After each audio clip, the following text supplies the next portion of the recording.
We continue to follow breaking news out of the NBA where Damian Lillard will take off that Milwaukee Bucks jersey and head back to the Trailblazers to join Portland. Multiple reports have a 3-year deal with Portland and a player option. ESPN adding its $42 million contract to return to the team. There is a no trade clause, and that player option is for the 27/28 season. All right, let's get more thoughts on this news, and we bring in Avery Johnson. Coach, what do we make of the news that we're learning today between Damian Lillard and his old team? A little bit surprised because, I thought at this stage of Damian Lillard's career, even though he has to sit out this upcoming season, I thought he would join a team that would potentially be closer to winning the championship. Portland, even with this roster, currently organized, they're not a playoff team. They're not even a play-in team. And I don't see how they're going to become a playoff team or a championship level team within the next 3 years. So I'm somewhat surprised, but at the same time, it's good when you can always go back home. Damian Lillard's kids are based in Portland, so maybe he wants to spend more time with his kids and be available for them. So I think this is probably more about his kids than it is about him chasing a ring. Which is what he did a couple of years ago. Obviously, he spent so much time getting the Trailblazers close to a title, at least playing in the finals, which didn't really happen, of course. And then he joins Giannis and the Bucks for about 2 years. Coach, how would you describe the Milwaukee timeline for Dame time? Yeah, it was very unsuccessful, underwhelming. He really was brought in there to help lead Milwaukee back to a championship run with Giannis. He wasn't the same Damian Lillard that played in the Portland Trailblazers uniform, didn't shoot the ball as well, struggled defensively. And again, that's why I'm surprised by this move because, Portland is bringing him back whenever he's healthy and ready to go to play, 38, 40 minutes a game and try to, rewind the clock. I just don't see it happening with him getting back to that type of player that he was when he left the Trailblazers. So that's why I thought he would take some sort of a lesser role on a championship caliber team.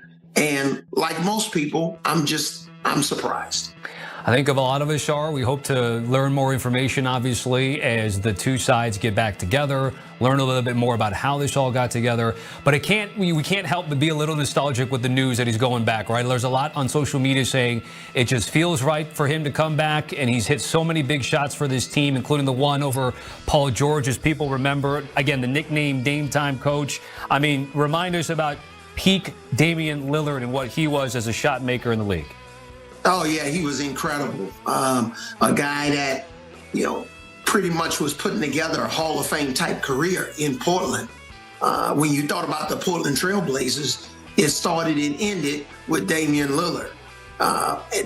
Being able to score over anybody and all of those game-winning shots. And, he's the Portland Trailblazers. He's Portland, Oregon.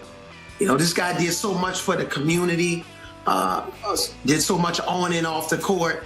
So I know this is, at the same time, while some of us may be surprised, this is going to be a boost for the Portland Trailblazers fan because they know at some point, even if it's in the 26-27 season, they're going to get their beloved Damian Lillard back in the Trailblazers uniform, and they want him to retire a Portland Trailblazer because that's what I'm imagining. From what I've heard, he has a no-trade clause. Coach, I got to get you out of here on this. And yes, we heard about the no-trade clause, and I think you're right about that. The Achilles injury, and given he's in his mid-30s here, you're a perfect person to ask about what type of player we expect from Damian Lillard when he actually returns to the court in a season's plus time. Yes, it's one of the toughest injuries to return from. You rather have a sprained ankle, some sort of a strained hamstring, growing.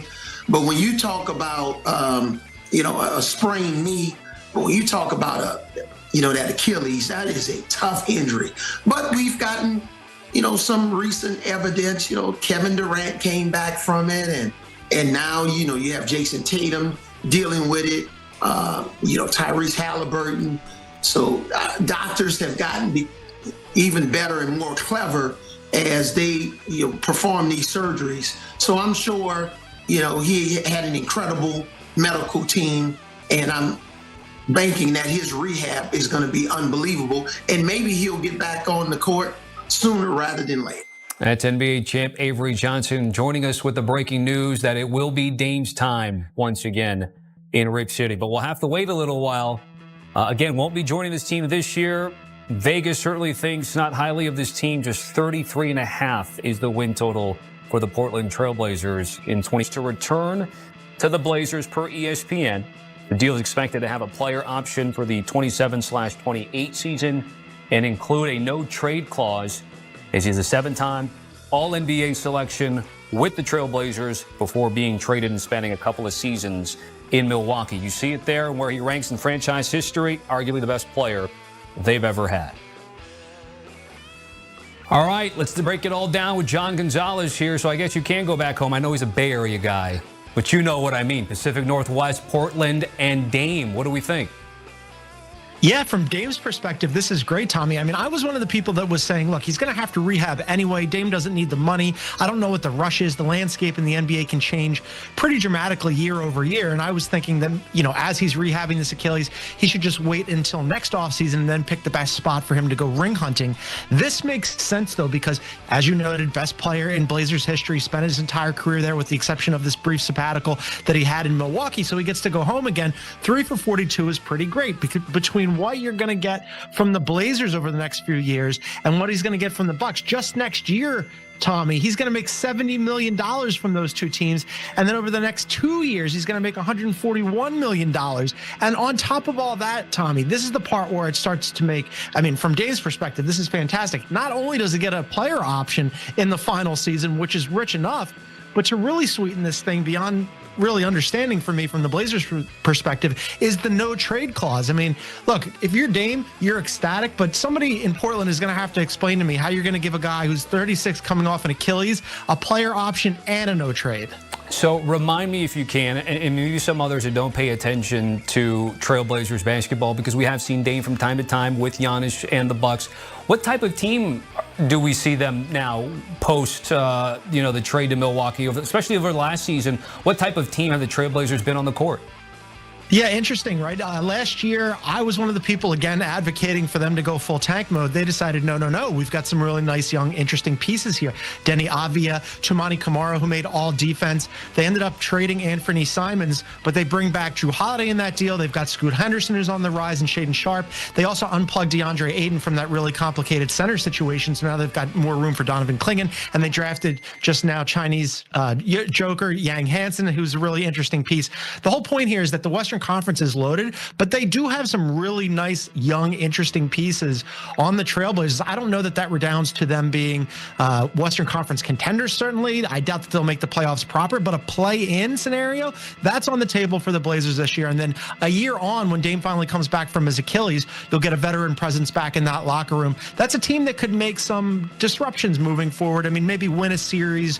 I doubt 2, but they're a nice, young, up-and-coming team for when Dame returns. And then lastly here, what concerns, if any, do you have of Damian Lillard as he recovers from injury?